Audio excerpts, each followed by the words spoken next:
وەڵامدانەوەی پرسیارە سەردەمیەکان بەرجی سێیەم نووسینی مامۆستا محەممەد فەتحوڵڵا گولان.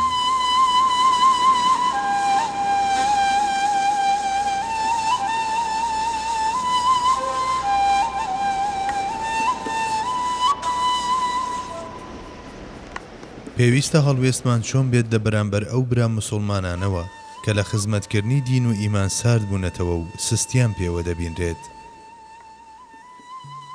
براگەلێکمان هەن کە بە هۆکار و پاڵنەری جۆرا و جۆر لە خزمەتکردن سارد بوونەتەوە.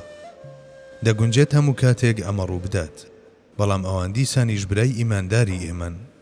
ئەو بەها و نرخەی کە قورئان و سوننەت بۆ ئیمانداری دادەنێت بە هەمان ئەندازە ئەوانیش دەگرێتەوە، کەواتە پێویستە لە مەشدا بە وێنەی هەموو بابەتەکانی تر پێوەەر قورئان و سوننەت بێت.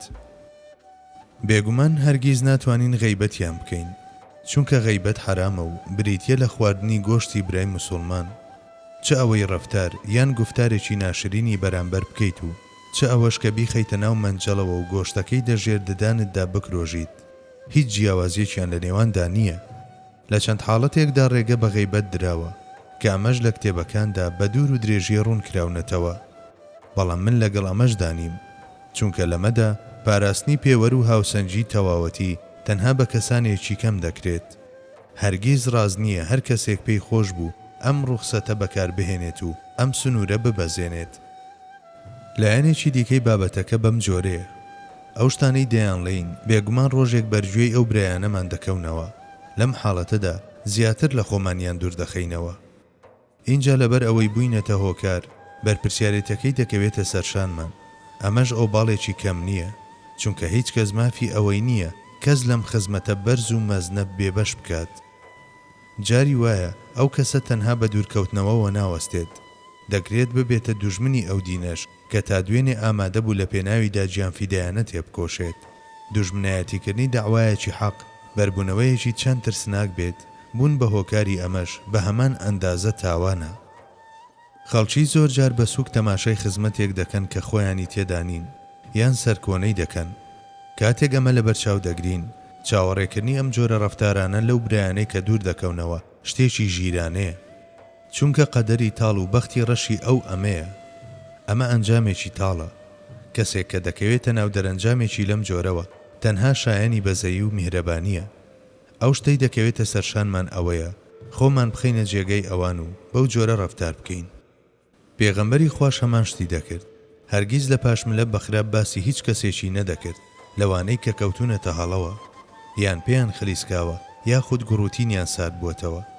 هەرچەندە دەیزانی ئەو عەبدوڵای کوڕی سەلولەی کە بەڕواڵەت وەک موسڵمان دیارە دووڕووە و سەرەڕای ئەوەی ئەم منافقە بوختانی بۆ حەزرەتی عایشە هەڵبەست کە بە دەقی ئاەت پاکیزەیی سەلماوە، هەرگیز تاکە وشەیەک لە زاری پیرۆزی نەهاتوەتە دەر کە بۆنی غەیبەتی لێبێت و لە هەمبەر پێداگری و پێشنیاری کوشتنیەوە بەم شێوەیە وەڵامی هاوڵەکانی دایەوە.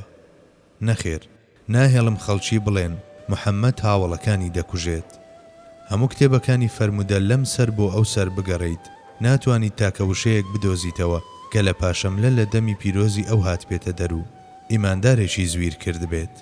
ئەگەر پیشانی بدەیت من ئامادەم لە هەموو ئەو شتانەی کە تا ئێستا وتومە و لەمە و لادەیان لێم پەشیمان ببمەوە. نەخێر، تەنانەت ناتوانیت وشەیەکیش بهێنیت. پێویستە لەم بابەتەدا پێوەری فرونە دەرمان ئەمە بێت. نابێت ئەگەر بە وشەیەکیش بێت غەیبەتی براکانمان بکەین. لە کتێبی ئەو زاتە نمونەیانە بڕوانن کە خزمەتی ئیمان و قورئانیان کردووە. هەمویان لە بری باسکردنی قۆناغی دوورکەوتنەوەی قوتابیەکانیان هاتنەوە و نزیک بوونەوەی ئەوانیان وەکو داستانێک باس کردووە و بۆ مێژوو یادەوەری ئێمەش لەم لایەنەوە تۆماریان کردوون. لە حاڵێکدا هەروەک گەڕانەوە بەبێ دوورکەوتنەوە نابێت، بە هەمان جۆر ڕۆیشتنیشیان شتێکی ئاسان بووە.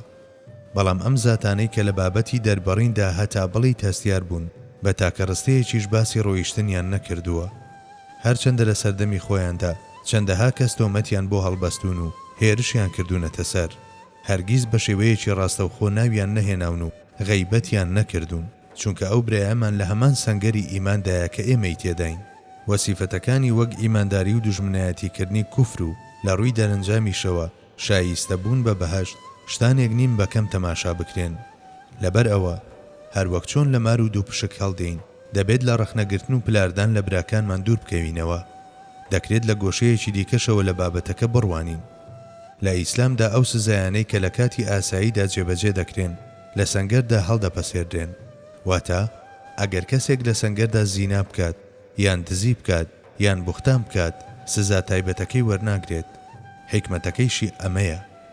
کەسێک کە دووچاری تاوانێکی لەم جۆرە بووەوە لەوانەیە لە ترسی سزا و گیانی خۆی پەنا بۆ بەرەی دوژمن ببات. ئەگەر بڕوات چی دەبێت؟ ئەو تووشی بەدبەختی هەمیشەیی دەبێت. ئێمەش دوژمنێکمان بۆ زیاد دەبێت کە گشت لایەنە مەحرەمەکانی ئێمە دەزانێت. هەردوو ئەنجامەکەیش بۆ ئێمە زیانە. بێگومان دەبێت ڕووداوەکە کۆنتڕۆڵ بکرێت، بەڵام دەبێت جوانترین شێواز بەکاربهێنرێت بەبێ کردنی کەسی بەرامبەر بە دوژمن. با بڵین برایەکمان لە ترسان یان بە پاڵنەری حەزکردن لە پلەپایەوازی لە خزمەتی قورئان هێناوە و بە بیانووی حەزکردن لە بازنەی خزمەتکردن چووەتە دەرەوە. ئێمە دەبێت لە چوارچێوەی بیرکردنەوەی کەسەکەدا پێی بڵین کە کارێکی پێویست و چاچی ئەنجامداوە و پێویست ناکات تووشی هەستی تاوانباری ببێت و دەبێت قەناعەتیشی پێ بکەین کە ئێمە هەر بەڕاستی وا بیر دەکەینەوە. ئەگەر لە دوای ساڵانێکیش بێت نابێت دەلاقەکانی پەیوەندیگرتن دابخەین. لەوانەیە دواتر خۆی لە ڕاستیەکە بگات و بگەڕێتەوە سەر خەتە چاکە خوازەکەی ناوخۆی. ئەگەر وتیشی لەو ڕۆژانەدا من ناحەق و ئێوە لەسەر حەق بوون پێویستە هێندە جوامێر بین کە پێی بڵین ئێستا تۆ لەسەر حەقیت. جگە لەمە هەرگیز ناکرێت ئەوەش لە یاد بکرێت کە متمانەی خەڵکانی تر بە کەسێک دەلەقێت کاتێک دەبینن غەیبەتی برایەکی دوورکەوتووەوە دەکات. کۆمەڵێکیش کە تاکەکانی متمانەیان بە یەکتر نییە ناتوانێت هیچ ئەرک و فەرمانبەریەکی حەق لە ئەستۆ بگرێت. لەوانەیە ئەو بە غەیبەت دڵی ئێمەی شکاند بێت. لێرەشدا هاوسەنجی دەپارێزین و بە هەمان شێوە وەڵامی نادەینەوە. ئەوەش کە بابەتەکە وەکو کەرامەتی شەخصی ببینین شتێکی تەواو دوورە لە ئێمەوە. دەبێت هەموو شتێکمان فیدای داوا مەزنەکەمان کردبێت.